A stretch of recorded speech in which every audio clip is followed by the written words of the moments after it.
Сүүлийн 4 сарын турш Испани өрийн бичгийн хүү өссөөр байна.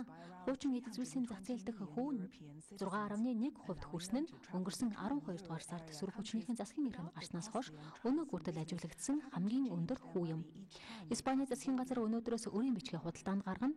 Өнгөрсөн жил Испани өрийн бичгийн хүү 7% хүрсэн нь нэг улсын хувьд байж болох төвшин биш гэж үздэг ажээ.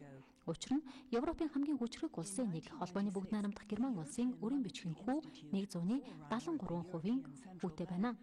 Өнгөрсөн 7 хоногт хэвлэгдсэн Испани банкуд хөл дээрээ зогсож үлдэхийн тулд Европын төв банкнаас яаралтай тусалцаа авах шаардлагатайг харуулсан үзүүлэлтүүд хөрөнгө оруулагчдыг сандаргаад байгаа.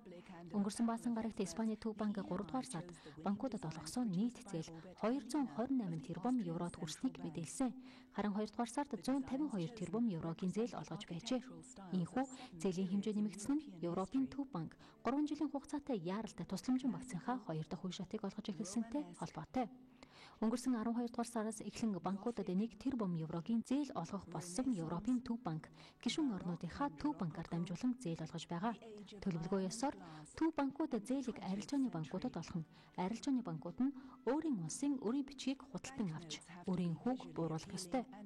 Хэдийгээр хүү ихний ээлжинд буурсан ч хөрөнгө оруулагчид Испани банкуд Европын төв банкнаас хэд хамааралтай болсонд болгоомжилж байна.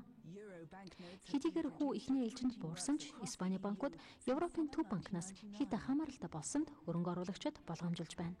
Дашрамт хэлэхэд 2010 оноос хойш Грект 2, Ирланд болон Португал улсуудад тус бүр нэг удаа тусламжийн багц зээл олгожээ. Эдгээр улсууд бүгд өрийн бичгийн хүүгээ 7%-аас бууруулж чадаагүй учраас тусламж авахд хүрсэн юм.